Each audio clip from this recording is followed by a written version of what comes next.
Advanced Studio Classroom is on the air.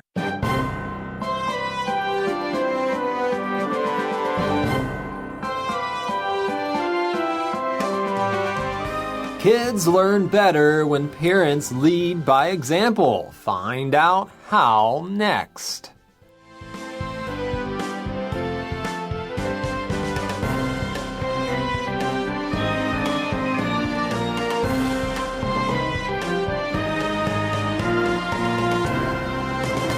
You are listening to Advanced Studio Classroom. My name is Brandon. It's August 15th. Welcome back to our parenting article. We had a great discussion yesterday about what our kids need. Apparently, they need to be bored, right? Or we need to allow them to be bored. And so that was something that maybe you don't think about so much. We learned from this writer's experience, Justin Berizzo, yesterday. And today we're going to talk about raising well-adjusted children. Back in the studio, we have three panelists. First, welcome back, Rebecca. Hey, Brandon. I'm very happy to be back. And I just wanted to mention, I actually thought yesterday's article was really interesting about allowing kids to be bored. But something I do want to encourage parents, you do still need to keep an eye on your kids because, my parents used to let my older sister and I just kind of wander around when we were bored. Uh-oh. And we used to get into trouble. We did some really crazy things when we were so-called bored. And in order to sort of kind of dull that boredom, we would find trouble. There you go. That's a really good point. Yeah. And you do see kids running around and about. Now, you mentioned yesterday, you need to let kids be kids. I think that's important, but there's a line there. You're going to have to watch them still. That's right. I mean, parents still need to be parents. You need to keep an eye on your kids. Of course, that's coming from my perspective. I'm not a parent yet, but... Yeah, but as a kid, from a kid's perspective, that. Yes. And we also have Rebecca's younger sister, Katrina, back with us today. Welcome back, Katrina. Thank you for having me. What did you find intriguing about yesterday's topic? I think it's interesting, the whole concept of being bored and finding something to do with it. Yeah. And Katrina, do you ever experience that now? Maybe you don't find yourself bored that often. You're a college student. You're pretty busy. But when you do get bored, what do you normally do? Do you just sit there and say, I'm bored, or do you try to find something to do? Well, funny enough is I am a college student and I am so busy that whenever I have just a little bit of free time, I don't know what to do with myself. But there's always something to do. That's an excellent point. I find myself there sometimes. You're really busy, and then maybe like on the weekend you have a day, maybe like Saturday, and you're like, oh, I don't have that much to do. And you're not really sure what to do at the time. You think you could just sit there and relax and enjoy that, but after 5 minutes you're like, what am I going to do, right? Gabe, I'm sure you're not really bored these days. You have a 2-year-old, and I would imagine you're never bored. Do you ever feel bored? Well, actually, I don't know if bored is the right word, but I think in a rut would be the phrase that I would choose sometimes. What do you mean by in a rut? That's a good phrase. Like you just get used to doing the same. I mean, it's good to have a routine. Go home after work and you have dinner and then you play together and then, give your kid a bath and then that kind of stuff. But I think that, as I was mentioning yesterday, because he is so young and he needs our attention all the time, then it can be easy when you're not doing that to forget what other things you used to do to alleviate boredom. Right. And so then I resort to looking at my Facebook feed or looking at YouTube videos instead of being more creative with whatever free time that I do have. Yeah, technology creates these easy fixes, but they're not necessarily that satisfying. Maybe they are for a minute or two, but then it's like, oh, I'm just on Facebook and I'm just on you, and that's not that creative. So we have to work even harder these days. Back before we had all of that, it was maybe a bit easier, right? You had to find those things, but so I think we have to work against that at times. Well, we are on page 27 today. We're talking about raising well-adjusted children, and so we're going to get away from the boredom topic. I hope you're not bored with that topic, but we're going to get away from that a bit. Still talking about parenting. So if you have your magazine, go ahead and open it up to page 27. You can also follow along on your digital device as we have our first reading.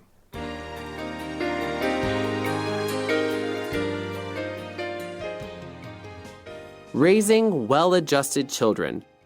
We aren't raising children, we're raising adults, says family therapist, psychotherapist, and author Susan Stiffelman. What we do as parents creates our kids' sense of normal, which ingrains habits and behaviors that carry into adulthood. The best help comes from what you show, not tell. Stiffelman told Parenting, there are specific things parents can role model to most effectively foster well-adjusted, successful young adults, which I've blended here with personal experiences. All right, we're not raising children, we're raising adults. What in the world? I thought we were raising children. Gabe, do you feel like you're raising an adult? Well, certainly not a toddler. I mean, he is definitely a toddler. I don't, imagine him as an adult most of the time. Right, so what are they getting at here? Yeah, so what they're getting at is that it's true. The goal is that you want this person to be a well-adjusted individual in society, a mature adult eventually. And so, especially when they get to the age where they can understand your words and you're communicating in Chinese or English or whatever language, like that they're learning how to be well-adjusted adults. Mm-hmm. And if you don't have that in mind, you just have them in mind that, they're a little kid, you may not prepare them as well, or you may prepare them later when you could have started earlier. Yeah, sometimes we talk down to kids, right? Or we try to bring ourselves down to their level and just kind of interact as a child would, or we imagine, okay, a kid is going to be this way, and so I'm just going to let him do this or let her do that.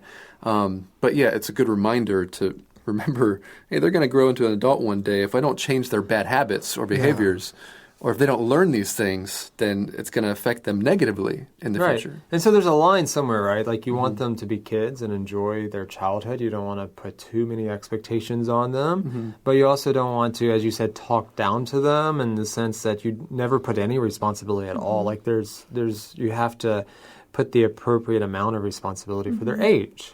Right. This actually reminds me when I was younger, we lived out in California, and our neighbor across the street, he was an only child, but he acted like an adult. At the time, he was probably only 5 or 6 years old, and whenever he would come over to our house, he literally would sit at the dinner table like he was an adult.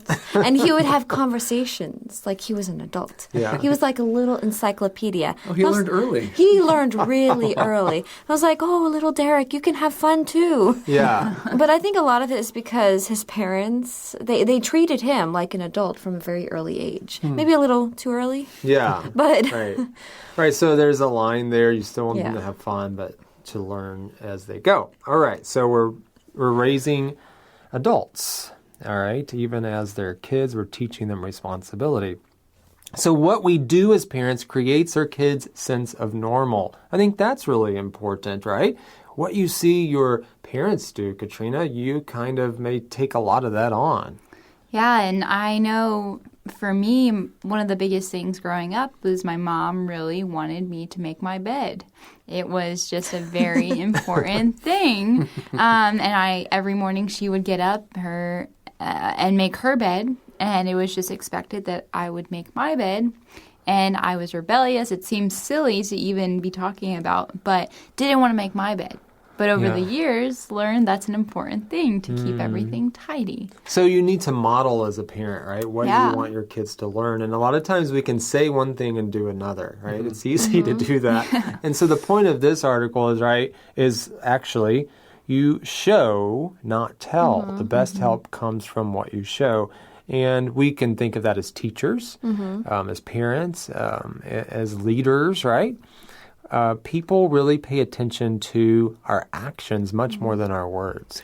Yeah, this made me think of when I was younger. with 5 siblings or 4 siblings, 5 of us, and we would all split the responsibilities after dinner. One of us would wipe down the table, one of us would wash the dishes, another would dry the dishes, somebody would sweep the floor, and then someone would mop the floor. So the more kids you have, the more help you have. Exactly. Exactly. But I do remember, and I think, of course, we all enjoy doing one thing more than the other. I thought sweeping was okay, but I didn't like doing the dishes. But I remember one time I had to wipe down the table, and I was complaining about it. And instead of disciplining me or getting angry at me, my father, he said, "Watch how fast I can do it." And so we timed him, and it was like less than 2 minutes that he wiped down the whole table, got everything off the table.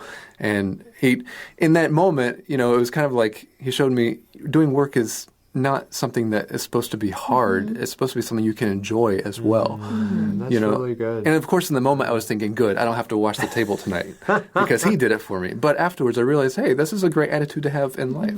Really good point. So using those positive methods and using positive reinforcement can be helpful. But those actions really speak loudly, don't they? Yes, they do. I actually really like what our lesson says. What we do as parents creates our kids' sense of normal. So in other words, for every family, that sense of normal is going to be a little bit different.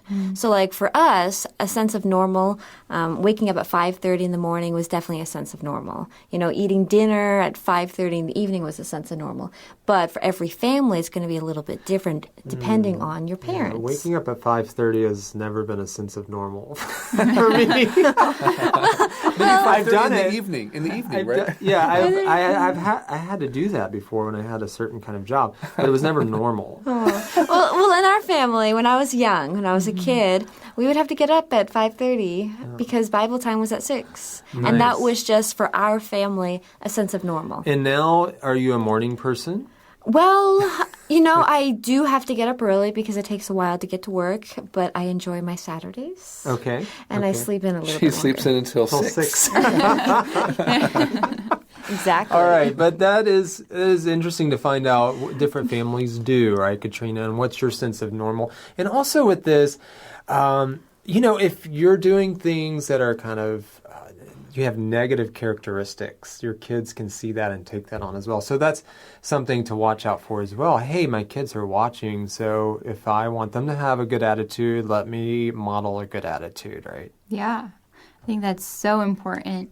Especially attitude is everything. If you have a good attitude about washing the dishes or washing the table, it becomes, it really can shape your life in a great way. Right, and we learn here that habits are ingrained and behaviors are ingrained into the kids. And if something is ingrained in someone, it's kind of established, right? It's kind of a part of who they are.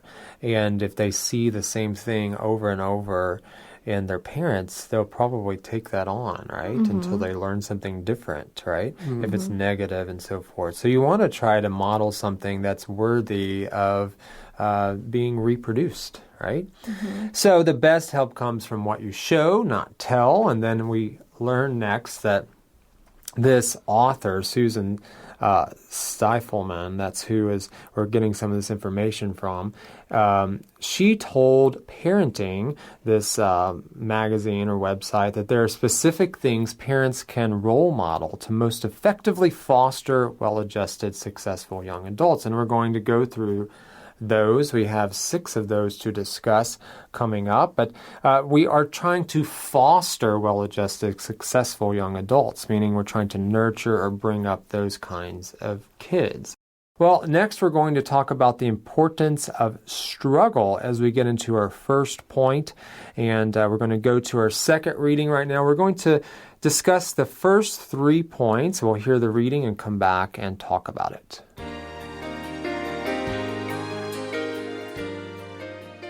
1. Struggle. As a younger parent, I hid my struggles so I wouldn't shatter my daughter's illusion of dad's heroicness. I soon learned the importance of letting her see the full cycle of handling adversity.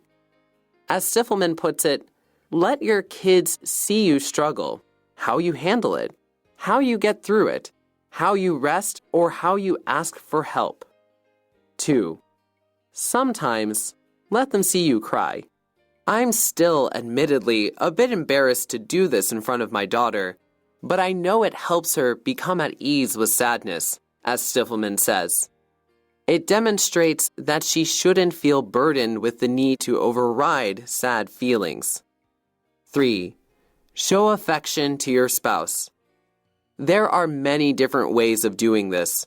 It's especially important to show affection amid super busy schedules. All right, so struggle, right? We don't want to struggle, but it's good for kids to actually see you struggle because they can learn from that, Rebecca. Well, that's what our lesson says. As a parent, as a younger parent, I hid my struggles so I wouldn't shatter my daughter's illusion of dad's heroicness. Yeah, and so I would feel this way too, right? I'm not a parent yet, but you kind of want to keep that image up, Gabe, that, yeah, I'm a hero, right? And I can face everything. And, you know, we think that as kids sometimes, oh, my dad could do anything, right? And I don't know about you, Gabe, right now, if you feel that way with your kid, but it's not necessarily the best method, right? What are you talking about? I am a hero. I never have problems. Okay. No. It's very true. Even as my son is so young, but he's seen me, you know, get angry and lose my temper sometimes. And I have appreciated in the past when my parents were open with their struggles, or even just seeing friends' parents who are willing to even like have little arguments in front of, not immature ones, but just kind of talk about things in a real way. Yeah, being honest. Yeah. And open and vulnerable. However, I do think it's important that you're very careful about what you tell your kids. I don't think it's ever appropriate for mom or dad to say something negative about the other parent. Right. So I don't think, dad should be talking about mom, or mom talking about like dad. not complaining or gossiping. Yes, kind of thing, exactly. Because I know, our lesson is talking about how, this younger parent, she didn't want to shatter her daughter's illusion of her dad. What does he mean by that, by the way? When we talk about this word illusion, that actually refers to an idea or belief about someone, how they see somebody. Yeah. And so a kid can think, oh, my dad can do no wrong. He can take care of anything. And that's not such a bad thing in one way. But on the other hand, we do want to teach our kids that life is difficult and there are struggles, and let them in on some of that and seeing how you deal with it. And that can help them. I like how Gabe was talking about, being open and honest. And that can help them to be more vulnerable, right? Yeah, and I was thinking more like seeing your parents talk together about something. Because, I agree with Rebecca. You don't want to complain to your kid behind the other parent's back and then force the kid to take sides. No. And there are all different kinds of struggles that you face in life. And so you want to be careful which ones to kind of model in front of them and we're not talking about tearing somebody else down and that sort of thing. Yeah, exactly. And I agree with Rebecca too. Like, you want to be careful what kind of issues you talk about. Like, I personally don't think it's wise to communicate to your kids that you're going through some really hard financial struggles. And I know some people who've grown up feeling like they didn't have a lot because of the way their parents communicated about it. Even though they're totally fine, if their parents had communicated a little more trust, that God was going to provide, or that things were going to be okay, they would be more secure as well. Right. And you never want to make your kids feel like they're a burden. Yes. So if you're talking about financial struggles, it's very easy for kids to automatically think, oh no. I'm the one. I'm the problem. It's my fault. Yeah, those are excellent points. You don't want to put a huge burden on the kids. So you have to be wise and strategic even with what you share with them. But don't try to act like everything is perfect all the time either. So we learn from this author, she says, let your kids see you struggle, how you handle it, how you get through it, how you rest, or how you ask for help. And so those are important tips. So they can, because they're going to be adults as well, and so they need to learn how to deal with these struggles. And I would say, if you ask for help. Right. Because sometimes we just refuse to ask for help, right? Try to solve things by ourselves. Yes. So it's important for them to learn that from you. Well, point 2, sometimes let them see you cry. Wow. I think as men, especially, this could be difficult, right? But this is a man writing this, and he says he still feels a bit embarrassed about it, but it's important. Why is it important, Katrina? Yeah, so it seems that we kind of have this idea that sadness is not okay. Like you can't be sad, you can't have a bad day, because those are negative emotions. And I think fathers especially, it's important to show those emotions, show that, okay, like here I am now, and maybe I won't be this way tomorrow, but I'm sad, and to just create a healthy relationship with those feelings. Yeah, because they need to learn, how to deal with emotions themselves, and they see how you deal with it can help them. Now, of course, you don't want to be crying constantly in front of them or something, but it does help them to become at ease with sadness. That's right.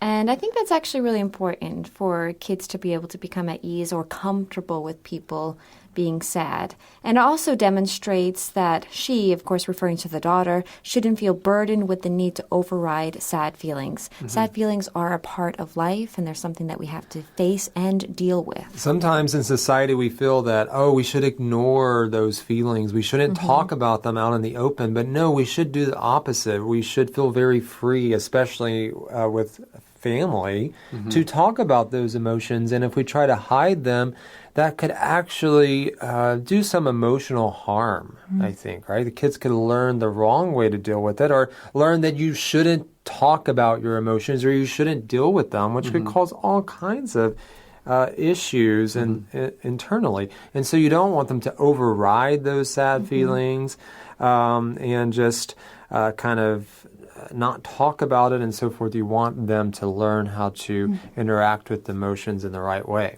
I would also add that apologizing at the right time is good too. Our article doesn't really mention that, but that's humbling yourself when you know you've done something wrong to your kids or in front of your kids, to actually come out and deal with that and let them know it's not wrong. I mean, it's not right, and I'm apologizing for it. Yeah. Okay, point 3 is show affection to your spouse. Gabe, you are married, and you can tell us a little bit about the importance of this. Well, I can't get into all the details, but yeah, I do think it's very important to show affection. And we do that sometimes just kind of for fun, just to see our son's reaction when we, hugging each other or kissing in front of him and see what he's going to see how he reacts. It's important for them to see that. Yeah, it's kind of cute. Yeah, he doesn't really understand right now, but All right. Well, we have much more to discuss, so let's go to our next reading where we will talk about points 4 and 5.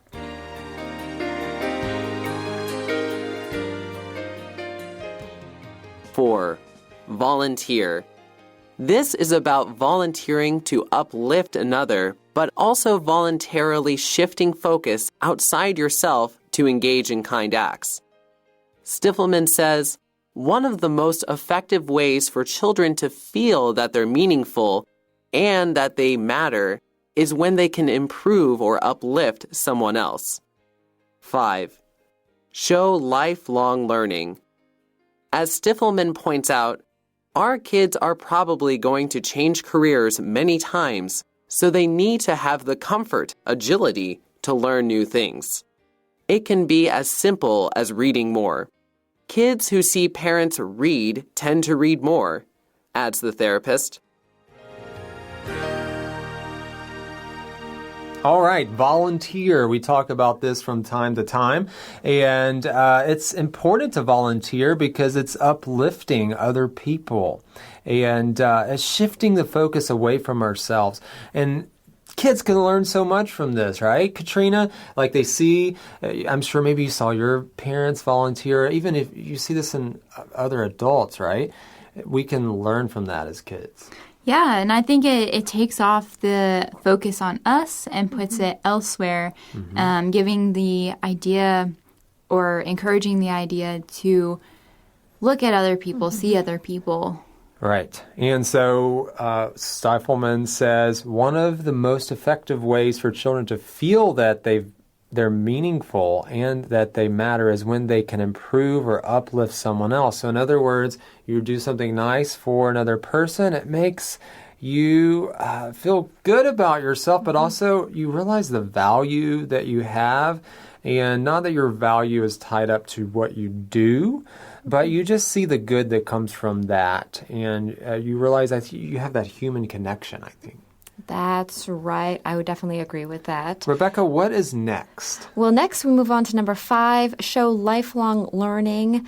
And Stifelman points out our kids are probably going to change careers many times, so they need to have the comfort, agility to learn new things. Agility. Gabe, what does it mean here, that word agility? I think of a ballerina, someone who's like very agile and can do a lot of stuff with their body. So the idea is flexibility, and I would say adaptability to different situations.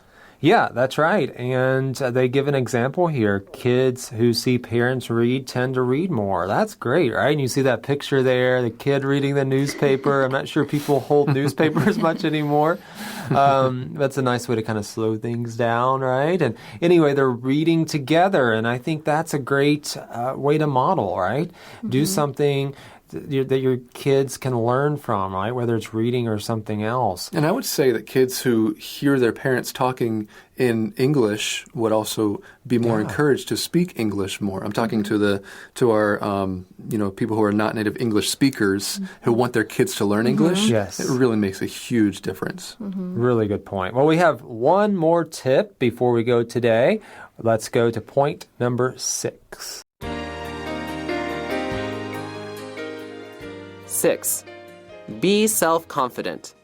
Research shows students who base their self-esteem on external sources, approval from others, etc., often develop more mental health issues, while those basing self-esteem on internal sources, adherence to their values, etc., have better grades and lower incidence of drug, alcohol, or eating disorders.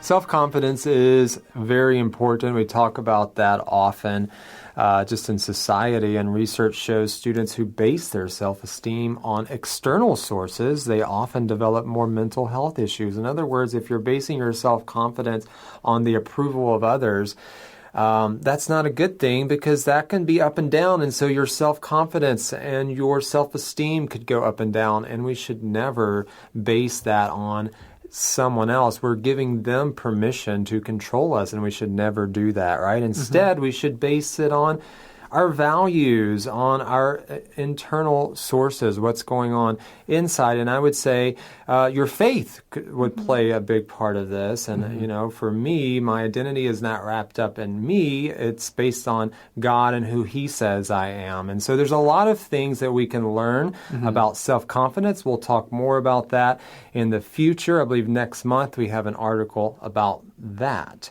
Well, we are all out of time today. We've had a great discussion yesterday and today. Thank you, panelists, for joining us. Thank all of you for joining us. Until next time, this is Brandon, Rebecca, Gabe, and Katrina saying goodbye. Goodbye.